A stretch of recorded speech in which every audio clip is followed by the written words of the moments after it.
Hi folks, it's now over 2 years since I launched the original Emesh video, and since then there's been an ongoing stream of feedback and discussion, plus some changes in the kit and the evolution of the techniques. So in this video, I'll bring you up to date with the common issues that have emerged and how we're working through them. Now recall that Emesh can be either used in fixed wattage or temperature control mode, the latter being generally presented as the main solution, and that's what many chose to go for. Now this is fine, but it does greatly restrict the choice of mods, not just to those with a temperature control function, but one that's good enough for the demands of Emesh, which far exceeds that needed for typical e-juice vaping.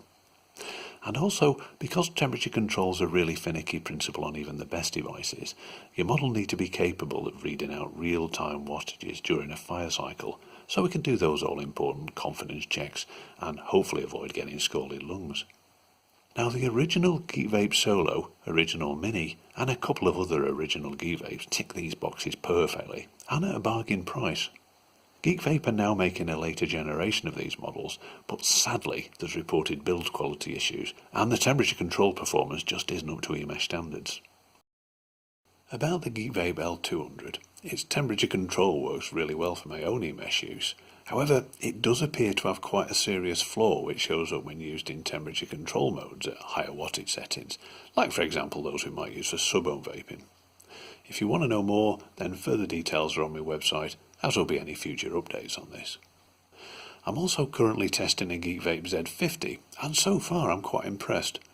It's a bit erratic on the no Toke and standard toe wattage tests, but for actual Emesh vaping, it seems great, and the test amounts I've tried so far have felt pretty smooth, and it'd be great for sub-ohm use too.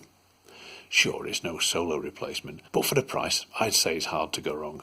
But, as always, keep a watch on the website for updates. As I'm speaking, the original Solo and original Mini are still obtainable in the UK at least, although who knows for how much longer. But I'd still highly recommend trying to get one of these, not just for Emesh, but for also just about any atomizer you'll ever use for vaping DMT. A more expensive option for temperature control is a DNA 100C base mod, and there's a few options here. I own a Lost Vape Thelamar DNA, and yes, it's really nice, but a big jump in price with no real advantage over the Geek Vape Solo for Emesh, and even then, there's a few important things to know before buying. All this is detailed on my website, and I'll leave a link in the description. However, and this is the point, why not try using fixed wattage mode instead? Then almost any mod will work well. I described the procedure in a previous video, and I actually prefer using this myself these days, for several reasons which I'll explain later. If your mod takes external batteries, then go for branded, flat top, unprotected cells which have got a datasheet quoted continuous discharge rating of over 15 and preferably over 20 amps. I've got Samsung 25Rs in my Geek Vapes, but there's loads of other good ones, and if you want to know more, then check out my battery video and it'll buzz you through all you need to know. Genuine OEM mesh RDAs like the Vandy Original are now a generation old and very rare, and instead we've generally been reliant on knockoff clones from the likes of AliExpress, Wish, DHgate and Fastech, and these have generally proved pretty good, albeit with the odd quality control problem.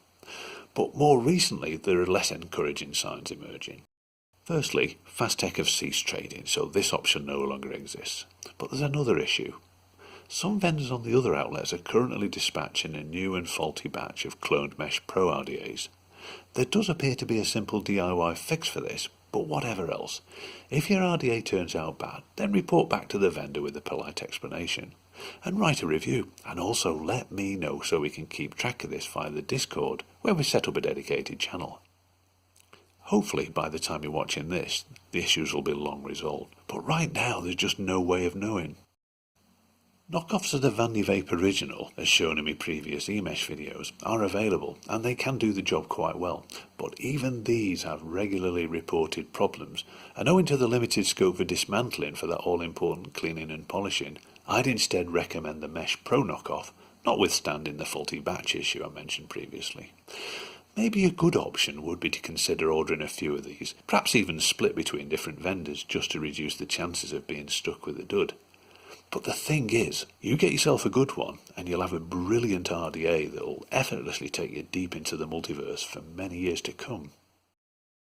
Extended drip tips are cheap, and I personally wouldn't use Emesh without one.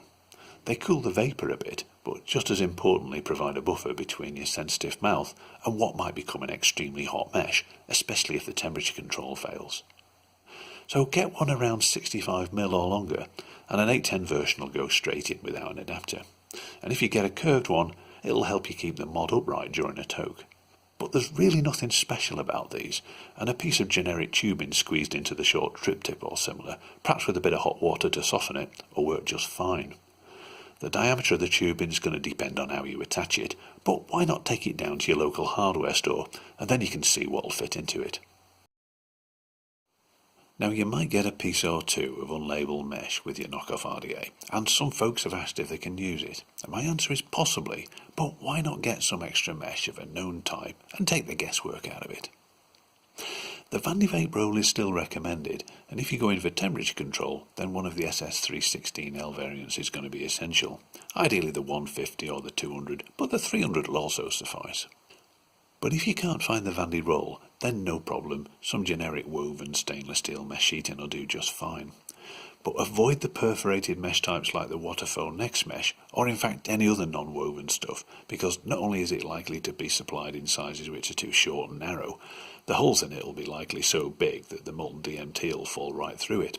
Use the woven stuff instead. The Vandy mesh roll gauges are quoted in mesh numbers, but mesh sheeting is normally given in microns. The relationship between them depends on the wire gauges used in the weave, but luckily there's a rule of thumb conversion, which is more than good enough for our purposes. And using this formula, here's some of the equivalents. Now personally, I wouldn't want to go much larger than 100 micron, but what about the smaller gauges? Well, I've tested mesh sheeting all the way down to 25 microns, and it all works, kind of. But I found there's a few things to be aware of. Firstly, the finer the mesh, the more springy it tends to be, and this can make it more awkward to bend into shape and also a bit trickier to load. And with meshes of 75 micron and finer, the mesh resistance seems to gradually lower over the first few uses, and of course this can interfere with temperature control. I'm really not sure why it does this, but one remedy is to give it a few short ready burns installation, which lowers and stabilises the resistance. And then after this, a proper coil reset, which we'll describe later. Also, if you want to use temperature control mode with generic stainless steel sheeting rather than the Vape roll, expect variations in TCR values, and the easiest way of compensating for this is just play around with the temperature setting on the mod to get the correct toke test wattages, and then again when you do the initial testing with small amounts of spice, which again we'll describe later. Okay, so the parts have arrived and we're keen to test it all out. We've charged the battery, fired up the mod, and so far everything seems to be working well. Now without doubt the RDA is the most troublesome part, so we'll check that out first. Until recently, only occasional issues were ever reported with Mesh Pro knockoffs, but nowadays they do seem more common, and a lot of them stem from imperfect electrical conducting surfaces, where even a slight imperfection can totally screw up temperature control. It's much less critical for fixed wattage operation, but still well worth looking at. So check the mesh clamps can close fully without leaving any little gaps. One of the most common problems is one or both clamp plates being too big to fit properly at the inner edge, leaving a little gap when the clamp's fully tightened. And this is what's happened here, and it certainly needs fixing. Also, sometimes the plates have bits sticking out of the edges that prevent them fully closing. But whatever else, a good common solution is to use a metal nail file or similar to bevel the edges of the plates like this, and then we get a lot better fit. And if you've unpacked yours to find a plate jammed into the clamp, then you should be able to get it out by removing the clamp screw and poking the Allen key through its empty hole as a lever. Now these issues plus a few more are described on my website, and although I hope your RDA is fine, sadly issues like this are regularly reported with these knockoff clones. But what are the alternatives? Well, you could go and buy a Vape knockoff, but even these have the problems, and they're almost impossible to fix owing to the difficulty of dismantling the build deck. Recently, in desperation, I tried a Wattage Profile version 1 knockoff, and believe it or not, it actually worked perfectly in temperature control mode right out of the box. But the mesh size is tiny, and the really small internal vertical space meant I needed to squeeze the mesh down almost flat to avoid contact with the cap. The version 1.5 of the profile takes a slightly larger mesh and it's got a few more millimetres internal vertical space, but the genuine ones do seem quite rare and nobody seems to sell knockoffs of these. Another option might be the Cthulhu Ceto or the Iris. I haven't had much feedback from these, but they might be worth a look if you can live with the unusual orientation of the mesh, the price, and if you can actually find one. Back to our RDA, and using a magnifying glass, we can see there's much room for improvement here. So we'll give it the old file treatment. Now this might seem like overkill, but for temperature control mode to stand any chance of working properly, all connections need to be pretty much perfect. Fixed wattage mode isn't anywhere near as critical, but it's still not a bad idea. Right, it's now looking miles better. So let's install the mesh.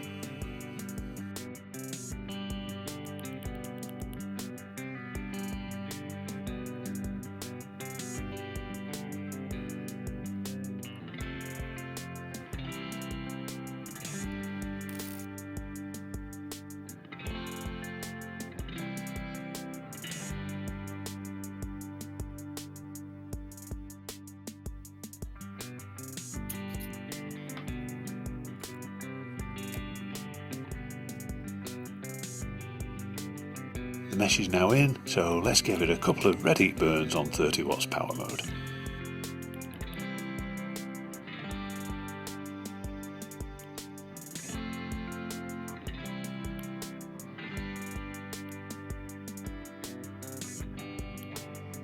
And now for the all-important coil reset.